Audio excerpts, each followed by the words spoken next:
The morning sun cast long shadows across the naval base as Commander Jake Harrison adjusted his uniform for what he believed would be another routine briefing.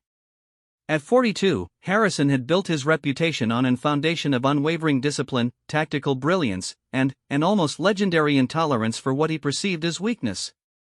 His steel-gray eyes had witnessed operations across 3 continents, and his voice had commanded respect in the most dangerous theaters of war. Today, however, those same eyes would witness something that would fundamentally alter his understanding of strength, weakness, and the very nature of human resilience. The briefing room buzzed with the familiar energy of elite operators preparing for their next mission. Harrison's SEAL team, comprised of 12 of the Navy's finest warriors, had gathered to receive intelligence on a high-priority extraction operation in Eastern Europe. The room fell silent as Harrison entered, his presence commanding immediate attention. These men had followed him through countless operations, and their respect for his leadership was absolute. "Gentlemen," Harrison began, his voice carrying the authority that came from years of leading men into impossible situations, "today's briefing covers Operation Silent Thunder. We have a Priority 1 extraction in Romania. Intelligence suggests our asset has been compromised and is being held in a facility approximately 60 kilometers northeast of Bucharest." As he spoke, Harrison moved with the precise efficiency that had become his trademark. Every gesture was calculated, every word measured. He had long ago eliminated what he considered the luxuries of uncertainty and emotional display from his professional demeanor. In his world, such things were not merely unnecessary, they were dangerous liabilities that could cost lives. The tactical display illuminated the wall behind him as he continued the briefing. "The target is Dr. Elena Vasquez, a biochemist who has been working undercover for the past 18 months to gather intelligence on a weapons development program. She was scheduled for extraction 3 days ago, but missed her rendezvous. Latest intelligence indicates she's being held at this compound." The image that appeared on the screen was that of a woman in her mid-30s, with dark hair pulled back in a practical ponytail and intelligent brown eyes that seemed to hold secrets. But it was what wasn't visible in the photograph that would soon challenge everything Harrison believed about strength and weakness. Petty Officer Rodriguez, one of Harrison's most trusted operators, raised his hand. "Sir, what's her psychological profile? If she's been undercover for 18 months and now compromised, we need to know her mental state for extraction protocols." Harrison nodded approvingly. It was exactly the kind of tactical thinking he expected from his team. "Dr. Vasquez has an exemplary record. PhD in biochemistry from MIT, fluent in 6 languages, and, according to her handler, she's maintained her cover flawlessly until this point. The agency considers her one of their most valuable assets in this region." What the intelligence briefing didn't reveal, and what Harrison couldn't have known, was that Dr. Elena Vasquez carried with her a story that would soon expose the limitations of his own understanding of human strength. The official files spoke of academic achievements and operational successes, but they remained silent about the journey that had transformed a broken young woman into one of the most effective intelligence operatives in the field. The briefing continued for another hour, with Harrison meticulously reviewing insertion routes, extraction protocols, and contingency plans. His team absorbed every detail with the professionalism that had made them one of the most effective special operations units in the Navy. They would insert by helicopter at 0200 hours, approach the compound under cover of darkness, neutralize any threats, and extract the asset before dawn. As the team began their final preparations, Harrison allowed himself a moment of satisfaction. This was what he lived for: the precise orchestration of complex operations, the absolute clarity of mission parameters, and the unwavering confidence that came from superior training and preparation. In his mind, success was simply a matter of superior planning and the elimination of weakness from both strategy and personnel. The helicopter insertion proceeded flawlessly. Harrison's team moved through the Romanian countryside with the silent efficiency of apex predators, their night vision equipment turning the darkness into their ally rather than their enemy. The compound appeared exactly as the intelligence briefing had described: a converted warehouse surrounded by a perimeter fence, with minimal external security visible. "Overwatch, this is Phoenix Leader," Harrison whispered into his communications device. "We have eyes on the target. Proceeding with planned approach." The team split into their assigned positions, with Harrison leading the primary assault element while Rodriguez commanded the support team. Years of training and countless operations had honed their coordination to an almost telepathic level. They moved as one organism, each operator knowing instinctively where the others would be and what they would do. The compound's security proved to be more formidable than anticipated. What intelligence had described as a lightly guarded facility revealed itself to be a sophisticated detention center with multiple layers of defense. Harrison's team encountered armed resistance almost immediately upon breaching the perimeter, forcing them to adapt their approach on the fly. Contact front. Rodriguez called out as automatic weapon fire erupted from concealed positions. The team immediately shifted into combat formation, their training taking over as they began the methodical process of neutralizing the threat. Harrison felt the familiar rush of adrenaline that came with combat, but beneath it was something else, a growing sense that this operation was unlike the others they had conducted. The resistance was too organized, the facility too sophisticated for a simple biochemist being held by local criminals. This had the hallmarks of a state-sponsored operation, which meant Dr. Vasquez was either far more important than they had been told, or she was walking into a trap. After 23 minutes of intense fighting, Harrison's team had secured the compound and located the detention area. The facility's interior revealed a level of sophistication that confirmed his growing suspicions. This was no improvised detention center, but a purpose-built facility designed to hold high-value prisoners. "Phoenix Leader, we've located the asset," came Rodriguez's voice through the communications system. "Basement level, cell 7. You're going to want to see this yourself, sir." Harrison made his way through the facility's corridors, noting the medical equipment and interrogation rooms that spoke to a level of operation far beyond what their briefing had suggested. Whatever Dr. Elena Vasquez had stumbled into, it was significant enough to warrant this level of security and resources. The basement level was accessed through a reinforced steel door that had required explosive charges to breach. The corridor beyond contained a series of cells, each one designed to hold prisoners in conditions that would break most people within days. The smell of fear and human suffering hung in the air like a physical presence. Rodriguez stood outside cell 7, his usually composed demeanor showing signs of something Harrison had rarely seen in his veteran operator, uncertainty mixed with what might have been respect. "Sir," he said quietly, she's not what we expected." Harrison approached the cell with the confidence of a man who had seen everything the world's darker corners had to offer. He had extracted assets from similar facilities before, and he knew what to expect: broken individuals who would require careful handling and possibly medical attention. The psychological trauma of prolonged detention and interrogation typically left lasting scars that affected every aspect of an operative's future effectiveness. The woman in the cell sat on the narrow concrete bench with a posture that immediately caught Harrison's attention. Despite obvious signs of physical abuse, bruised facial features, torn clothing, and evidence of rough handling, there was something in her bearing that spoke not of defeat, but of an unbroken spirit that had somehow endured whatever her captors had subjected her to. "Dr. Vasquez," Harrison said, his voice carrying the professional authority that had become second nature to him, "I'm Commander Harrison, United States Navy. We're here to extract you." Elena Vasquez looked up at him with eyes that held a depth of experience that immediately challenged Harrison's expectations. These were not the eyes of a victim, but of someone who had stared into darkness and emerged with something intact that her captors had been unable to touch. "Commander," she replied, her voice steady despite the obvious physical trauma she had endured, "I was beginning to wonder if anyone was coming." As Harrison began the standard extraction protocols, checking for injuries and gathering intelligence on her captors and their methods, he found himself increasingly intrigued by the woman before him. Dr. Vasquez answered his questions with the precision of a trained operative, providing tactical information about the facility's security, the number of guards, and their procedures with a clarity that spoke to her continued mental acuity. "How long have you been held here?" Harrison asked, noting the way she maintained eye contact and the absence of the psychological withdrawal he typically saw in extraction subjects. 72 hours, she replied.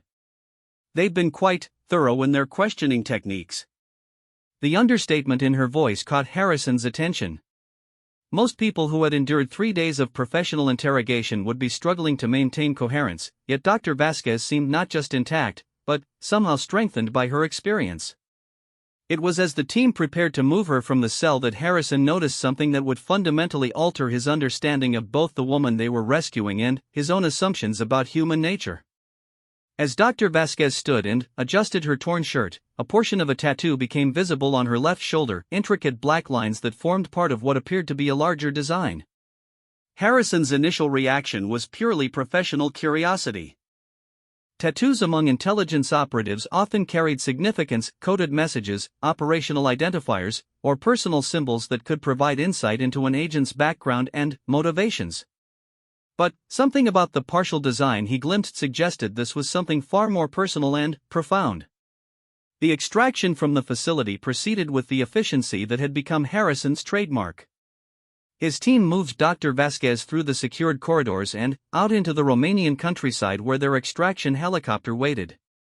Throughout the movement, Harrison found himself observing the woman they had rescued with growing fascination. Dr. Elena Vasquez moved with a fluidity that spoke to physical conditioning far beyond what would be expected of an academic. Her awareness of their tactical situation, her positioning relative to potential threats, and her instinctive understanding of extraction protocols suggested training that went far beyond the standard preparation given to deep cover intelligence assets. During the helicopter flight back to their forward operating base, Harrison had the opportunity to observe Dr. Vasquez in a more relaxed environment. Even after the trauma of her detention, she maintained an alertness and composure that impressed him. More intriguingly, he noticed that she seemed to be studying his team with the same intensity that he was studying her. "Commander," she said during the flight, her voice barely audible over the helicopter's noise, "your team operates with exceptional coordination. How long have you been together?" The question caught Harrison slightly off guard. Most extraction subjects were either too traumatized or too relieved to focus on anything beyond their immediate safety. Dr. Vasquez seemed genuinely interested in the professional aspects of their operation. 3 years for this particular unit configuration, Harrison replied, finding himself drawn into conversation despite his usual practice of maintaining professional distance during extractions. "Some of these operators have been with me for nearly a decade." Dr. Vasquez nodded, and Harrison caught something in her expression that suggested she understood the significance of that level of unit cohesion. "It shows," she said. "The way you move through the facility, it was like watching a single organism with multiple appendages." The observation was both accurate and insightful, revealing an understanding of special operations that went far beyond academic knowledge.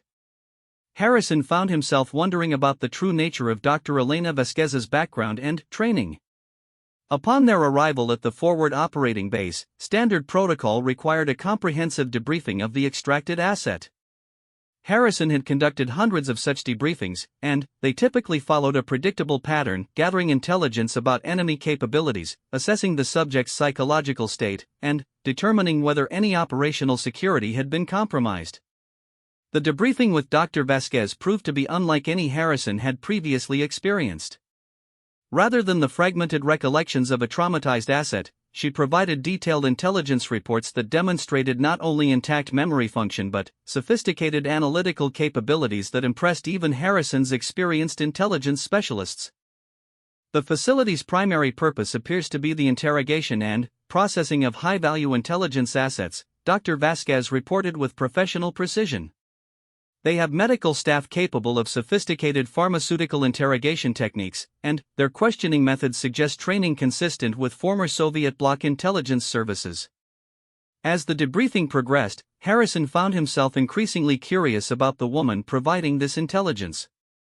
Her responses demonstrated not just retention of observed details, but analytical insights that suggested extensive experience with intelligence operations.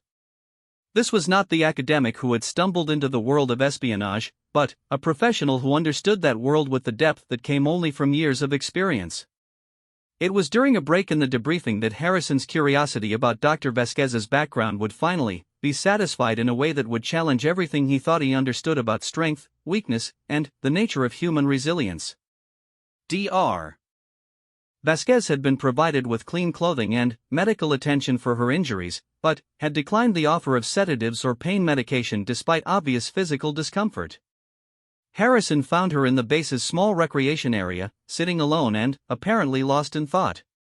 "Dr. Vasquez," Harrison said, approaching with the respectful distance that he maintained with all assets, "I wanted to personally thank you for the quality of intelligence you've provided. Your observations will be invaluable for future operations in this region." She looked up at him with those intelligent brown eyes that had first caught his attention in her photograph. "Commander, may I ask you something?" Harrison nodded, expecting a question about her transportation back to friendly territory or perhaps about the operational security implications of her capture.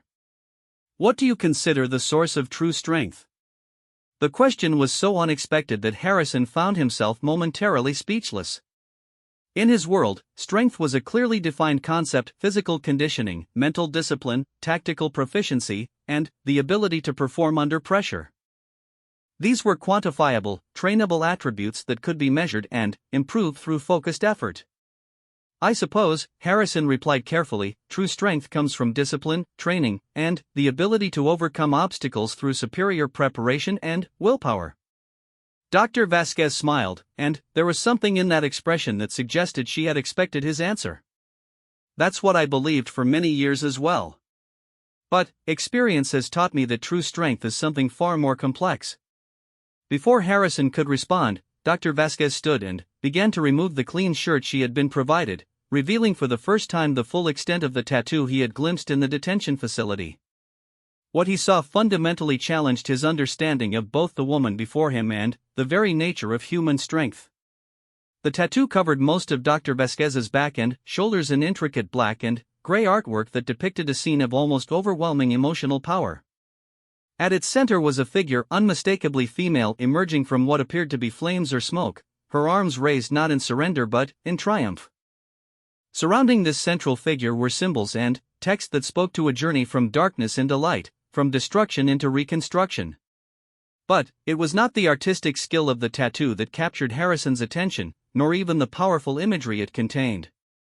It was the text incorporated into the design that stopped him completely: "The man who destroys his weak self can never be destroyed by others."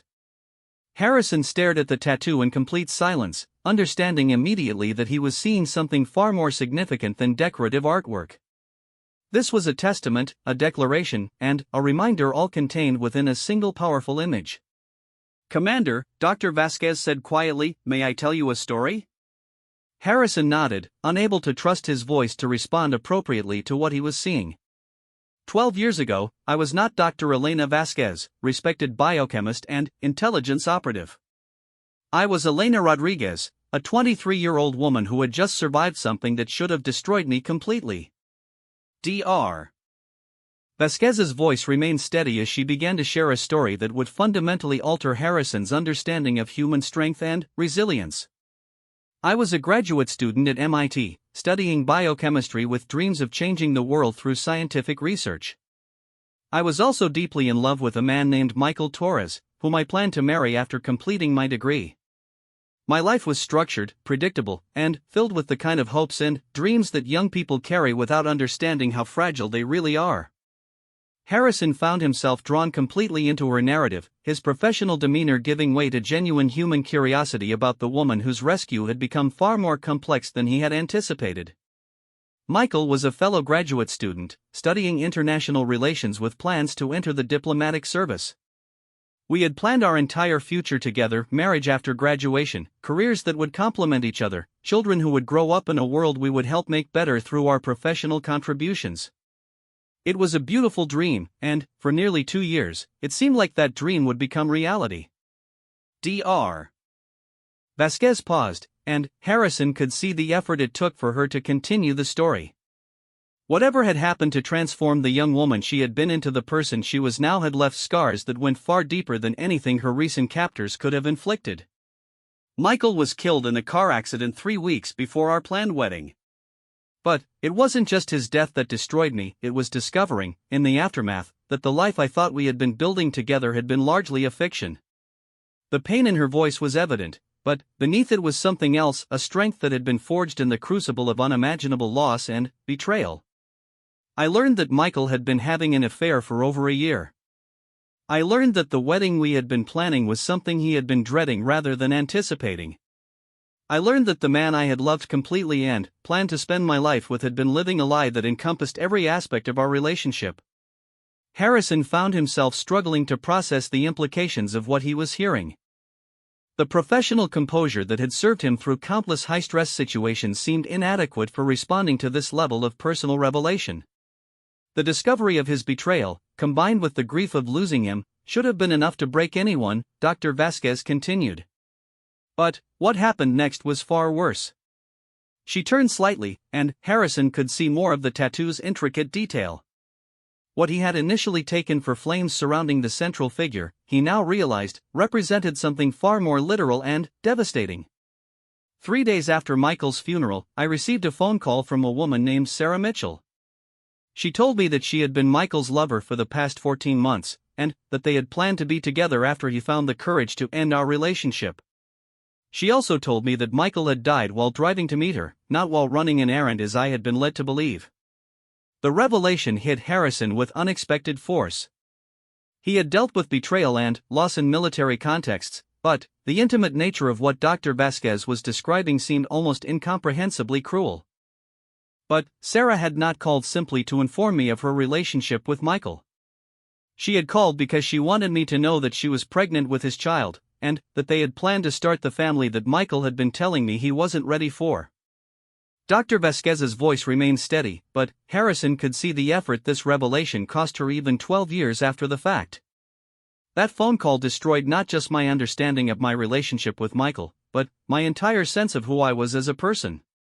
Everything I had believed about myself, my judgment, my worth as a woman and as a human being seemed to have been proven false by someone who had known me intimately for 2 years and had chosen to build a different life behind my back. Harrison began to understand the significance of the tattoo's central image, the figure emerging from flames. Dr. Vasquez was describing a process of destruction so complete that it had required a fundamental reconstruction of her entire identity. For 6 months after that phone call, I was completely non-functional. I dropped out of my graduate program, lost the apartment I could no longer afford, and spent days at a time without leaving my bed or speaking to another human being. I had been reduced to something less than a person, just a collection of pain and self-doubt that couldn't understand how to continue existing. The transformation from the broken young woman Dr. Vasquez was describing to the professional operative Harrison had rescued seemed almost impossible to comprehend. The strength required for such a change went far beyond anything he had previously considered. It was during that period of complete collapse that I encountered the quote that would eventually become part of my tattoo: "The man who destroys his weak self can never be destroyed by others." I found it in a book about philosophy and personal development that someone had left in the waiting room of the counseling center where I had finally sought help. Dr. Vasquez turned to face Harrison directly, and he could see in her eyes the depth of transformation she was describing.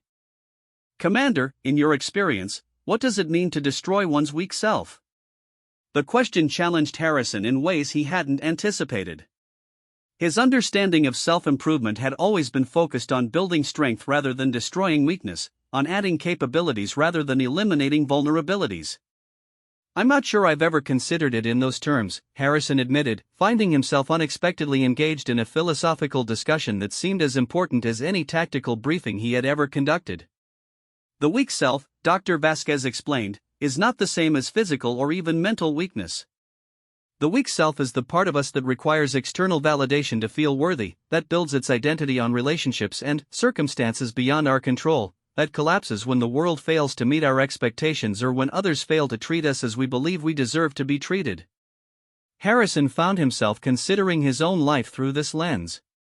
His identity had been built on professional achievement, on the respect of his subordinates, on his reputation as an effective military leader. What would happen to his sense of self if those external validations were suddenly removed? "The process of destroying that weak self," Dr. Vasquez continued, "is not about becoming emotionally numb or cynically detached from others. It's about rebuilding your identity on a foundation that cannot be shaken by external circumstances or the actions of other people." The tattoo, Harrison realized, was a visual representation of this process. The figure emerging from flames was not just surviving destruction, but being reborn through it into something that could never again be broken by forces beyond her control. "How did you accomplish that transformation?" Harrison asked, genuinely curious about a process that seemed to require levels of strength and self-awareness that few people ever achieved. It began with accepting complete responsibility for my own emotional state and my own choices, Dr. Vasquez replied. Not responsibility for Michael's betrayal or his death, those were his choices and circumstances beyond my control. But responsibility for how I chose to respond to those events, and for rebuilding myself into someone who could never again be destroyed by the actions of others. Harrison found himself thinking about his own response to professional setbacks and personal disappointments. Had he ever taken such complete ownership of his emotional responses, or had he always looked for external factors to blame or external validation to restore his confidence? The first step was acknowledging that the Elena Rodriguez who had existed before Michael's death had been fundamentally weak in ways that had nothing to do with physical strength or intellectual capability. She had built her entire sense of worth on being loved by one person, and her entire vision of the future on circumstances that were ultimately beyond her control. The insight struck Harrison as both profound and unsettling. How many aspects of his own identity were similarly dependent on factors beyond his ultimate control? The second step, Dr. Vasquez continued, was the deliberate reconstruction of my identity around principles and capabilities that were entirely within my control, my commitment to truth, my dedication to personal growth, my ability to contribute value to the world regardless of whether others recognized or appreciated those contributions. Harrison began to understand why Dr. Vasquez had been so effective as an intelligence operative. Someone who had rebuilt their identity around internal rather than external validation would be nearly impossible to break through conventional interrogation techniques. The biochemistry degree was part of that reconstruction, she explained. But so was the physical training, the language studies, the martial arts practice, and, eventually, the intelligence work. Each new capability was a building block in creating someone who could never again be reduced to nothing by the loss of external validation or support. The picture Harrison was forming of Dr. Vasquez's transformation was beginning to challenge his own understanding of what constituted true strength. The discipline and training he had always emphasized were clearly important, but they seemed to be only surface manifestations of something much deeper and more fundamental. The tattoo represents the completion of that process, Dr. Vasquez explained, turning again to display the full artwork. The figure emerging from the flames is not the person I was before my destruction, but the person I became through choosing to use that destruction as the foundation for rebuilding myself into someone who could never again be broken by circumstances beyond my control. Harrison studied the tattoo with new understanding. The intricate artwork was not just decorative, but a daily reminder of a transformation that had required levels of courage and self-honesty that few people ever achieved. But, Commander, Dr. Vasquez said, the most important part of that quote is not just destroying the weak self, but understanding what that makes possible. Once you have eliminated your dependence on external validation and circumstances, you become truly free to make choices based on principle rather than fear, to take risks that serve important purposes rather than risks that seek approval, and to build relationships based on mutual respect rather than mutual need. The implications of what she was describing began to resonate with Harrison in ways he hadn't expected. How many of his own decisions had been influenced by the desire to maintain his reputation, to avoid criticism, or to secure approval from superiors? How different might his leadership be if those considerations were removed from his decision-making process? In the detention facility, Dr. Vasquez continued, my captors used every technique designed to break a person's sense of identity and self-worth. They threatened physical violence, they attempted psychological manipulation, they tried to convince me that no one was coming to rescue me and that cooperating with them was my only hope of survival. Harrison remembered the composed manner in which Dr. Vasquez had provided her debriefing, and he began to understand the source of that unshakable composure. But none of their techniques could affect me because they were all designed to attack forms of weakness that I had already destroyed in myself. They could cause physical pain, but they could not threaten my sense of self-worth because that was no longer dependent on external circumstances. They could create uncertainty about my rescue, but they could not create despair because my emotional state was no longer dependent on outcomes beyond my control. The tactical implications of this level of psychological resilience were staggering. An operative who could not be broken by conventional interrogation techniques would be invaluable in high-risk intelligence operations. But the real strength that comes from destroying the weak self, Dr. Vasquez explained, is not just defensive. It's the freedom to act with complete authenticity, to make choices based on principle rather than fear, and to build relationships with others based on what you can offer rather than what you need from them. Harrison found himself reconsidering every aspect of his own approach to leadership and relationships. How much of his professional persona was built on the need to project strength rather than the authentic expression of principle-based decisions? At this point in their conversation, Harrison heard his name being called across the recreation area. Petty Officer Rodriguez approached with obvious reluctance to interrupt what appeared to be an important discussion. "Sir," Rodriguez said, "we've received updated orders. Dr. Vasquez's transport has been arranged, and we're to escort her to the airfield in 30 minutes. Harrison felt an unexpected sense of disappointment at the prospect of ending their conversation. The insights Dr. Vasquez had shared were challenging his understanding of leadership and personal strength in ways that seemed professionally relevant and personally important. Of course, Harrison replied, maintaining his professional demeanor while privately wishing for more time to explore the implications of what he had learned. Dr. Vasquez began putting her shirt back on, covering the powerful imagery of her tattoo, but the impact of what Harrison had seen and learned would remain with him long after her departure. "Commander," she said as they prepared to leave, "may I offer you one final thought?" Harrison nodded, hoping for some insight that would help him process the profound conversation they had shared. True leadership, like true strength, cannot be dependent on external validation or circumstances beyond your control. The moment your effectiveness as a leader becomes dependent on others' approval, recognition, or compliance, you have created vulnerabilities that can be exploited by anyone who understands the source of your power. The observation hit Harrison with the force of a tactical revelation. How many leaders had he seen become ineffective when transferred to new units where their reputation hadn't preceded them, or when faced with subordinates who didn't automatically defer to their authority? But a leader who has destroyed their weak self, Dr.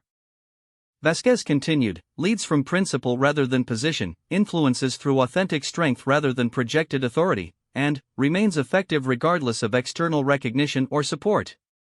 As they walked toward the transport vehicle, Harrison found himself mentally reviewing his own leadership style through this new lens. The respect of his team, which he had always considered a validation of his effectiveness, might actually be masking weaknesses in his approach that would become apparent in different circumstances. The drive to the airfield provided Harrison with additional time to observe Dr. Vasquez and to process the implications of their conversation. She sat quietly during the journey, apparently comfortable with silence in a way that suggested genuine inner peace rather than emotional withdrawal. "Dr. Vasquez," Harrison said as they neared their destination, "your insights about strength and leadership have given me a great deal to consider. I wonder if you would be willing to share how someone begins the process you've described, destroying the weak self and rebuilding on more solid foundations." Dr. Vasquez smiled, and Harrison could see in her expression both compassion for his search and confidence in her ability to provide useful guidance. "The process begins with absolute honesty about your current dependencies," she replied. "What aspects of your identity would be threatened if certain external circumstances changed? What sources of validation do you rely on to feel confident and worthy? What fears influence your decision-making in ways that compromise your principles or authentic preferences?"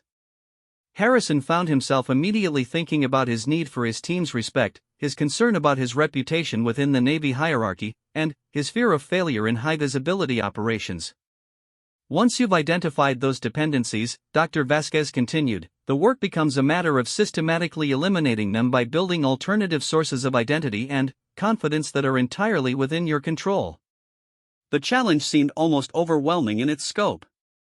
How could someone eliminate their need for external validation while still functioning effectively in inherently social and hierarchical environments like the military? "It's not about becoming isolated or indifferent to others," Dr. Vasquez said, seeming to anticipate his concern. "It's about ensuring that your core sense of self-worth is based on factors you can control, your integrity, your effort, your growth, your contribution to important purposes, rather than on factors beyond your control like others' opinions, recognition, or even success in specific endeavors." As they arrived at the airfield, Harrison realized that his encounter with Dr. Elena Vasquez had become far more significant than a routine asset extraction. The insights she had shared were challenging fundamental assumptions about strength, leadership, and personal development that had guided his entire adult life. "Commander," Dr. Vasquez said as they prepared to part ways, "I want to thank you for the professional excellence of your extraction operation, but even more for your willingness to engage with ideas that challenge conventional thinking about strength and weakness." Harrison found himself wishing he could continue their conversation, but the demands of his position and her need to return to her handler made extended interaction impossible. Dr. Vasquez, he said, "this conversation has been among the most valuable professional development I've experienced in my career. Your insights about the relationship between authentic strength and effective leadership will influence my approach long after today." As he watched her board the transport aircraft, Harrison realized that their brief encounter had initiated a process of self-examination that would continue long after her departure. The questions she had raised about the foundations of his identity and leadership style would require serious reflection and possibly significant changes in his approach to both professional and personal relationships. The flight back to their home base provided Harrison with time to process the profound conversation he had shared with Dr. Vasquez. The tattooed image of a figure emerging triumphant from flames had become a powerful symbol in his mind, not just of her personal transformation, but of possibilities for growth and development that he had never previously considered. Harrison found himself examining his own motivations and dependencies with unprecedented honesty. How much of his professional effectiveness was based on genuine competence, and how much was dependent on his reputation, his team's loyalty, or favorable circumstances? What would happen to his confidence and decision-making ability if those external supports were suddenly removed? The questions were uncomfortable, but Harrison recognized their importance. If Dr. Vasquez was correct about the relationship between authentic strength and external independence, then addressing these dependencies was not just a matter of personal development, but of professional effectiveness and long-term sustainability as a leader. Over the following weeks, Harrison began implementing a systematic examination of his own psychological dependencies. He started by identifying specific areas where his confidence and decision-making were influenced by factors beyond his control: the approval of superiors, the respect of subordinates, and the success of specific operations. The process was far more challenging than Harrison had anticipated. Acknowledging his dependence on external validation required a level of self-honesty that was initially both uncomfortable and disorienting. For years, he had viewed the respect of his team and the recognition of his superiors as evidence of his competence rather than as potential vulnerabilities. But, as Harrison continued his self-examination, he began to understand the wisdom in Dr. Vasquez's approach. By identifying and systematically addressing these dependencies, he could build a foundation for leadership that would remain stable regardless of external circumstances. The first practical application of these insights came during a particularly challenging operation several months after their encounter. Harrison's team was assigned to a high-risk mission that carried significant potential for failure and criticism if not executed perfectly. In the past, such pressure would have caused Harrison to make decisions influenced by the desire to avoid criticism rather than by pure tactical considerations. But, drawing on Dr. Vasquez's insights about the importance of principle-based decision-making, Harrison found himself able to focus entirely on mission effectiveness rather than on protecting his reputation. The freedom to make decisions without fear of criticism allowed him to take calculated risks that ultimately contributed to the mission's success in ways that more cautious approaches would not have achieved. Harrison's team noticed the change in his leadership style immediately. His decisions became more decisive and confident, his communication more direct and honest, and his ability to adapt to changing circumstances more flexible and creative. The foundation of authentic strength that he was building made him a more effective leader in ways that surprised both him and his subordinates. But, perhaps the most significant change was in Harrison's relationships with his team members. By reducing his dependence on their approval and respect, he paradoxically became more approachable and trustworthy. His interactions were guided by genuine concern for their development and mission success rather than by the need to maintain a particular image or reputation. Petty Officer Rodriguez was the first to comment on the change during a post-mission debriefing several months after the extraction operation. "Sir," Rodriguez said, "I've noticed a difference in your leadership approach recently. You seem more authentic, I guess." Like you're not performing the role of commander but actually being yourself while commanding. The observation validated Harrison's growing understanding that authentic strength actually enhanced rather than undermined effective leadership. By eliminating the performance aspects of his role, he had become more genuinely influential and respected. But the most profound test of Harrison's transformation came nearly a year after his encounter with Dr. Vasquez, when he was unexpectedly transferred to a new unit where his reputation hadn't preceded him. In the past, such transitions had been challenging because they required rebuilding the external sources of validation that supported his confidence and authority.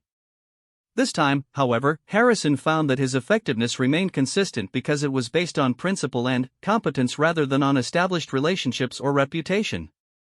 His new team responded to his authentic leadership style just as positively as his previous team had, confirming Dr. Vasquez's insight that true strength was transferable across circumstances and relationships. The transformation Harrison experienced was not just professional but deeply personal. By eliminating his dependence on external validation, he found himself more capable of forming genuine relationships based on mutual respect rather than on psychological need. His friendships became deeper and more authentic, his professional relationships more productive and satisfying. But, perhaps most importantly, Harrison discovered that the process of destroying his weak self had created space for aspects of his personality and capabilities that had been suppressed by the need to maintain a particular image. He became more creative in his problem-solving, more willing to acknowledge uncertainty and learn from others, and more effective at inspiring others to achieve their own potential. The insights Dr. Vasquez had shared during their brief encounter continued to influence Harrison's development long after their meeting. He began recommending similar approaches to self-examination and authentic strength development to other leaders in his organization, sharing the core concepts while respecting the privacy of their source. Several years later, Harrison received an unexpected message through official channels. Dr. Elena Vasquez, now working in a different capacity within the intelligence community, had requested permission to contact him regarding a professional matter. Their reunion, conducted through secure communication channels, provided an opportunity to discuss the long-term impact of their initial conversation. Commander Harrison, Dr. Vasquez said during their video conference, "I've been following your career progression through official reports, and I've been impressed by the leadership development you've demonstrated. It appears that our conversation about authentic strength has had practical applications." Harrison smiled, remembering the profound impact of their initial encounter. "Dr. Vasquez, I want you to know that our conversation fundamentally changed my approach to leadership and personal development. The insights you shared about destroying the weak self and building authentic strength have proven to be among the most valuable professional development I've ever received." Dr. Vasquez's expression showed both satisfaction and continued commitment to the principles they had discussed. "I'm gratified to hear that, Commander. But I hope you've discovered that the real value of authentic strength lies not just in personal effectiveness, but in the ability to help others develop their own independence from external validation and circumstances." Harrison nodded, understanding the broader implications of what she was describing. "Actually, that's exactly what I've found. By modeling principle-based leadership and authentic strength, I've been able to influence other leaders to examine their own dependencies and develop more sustainable approaches to leadership and personal development."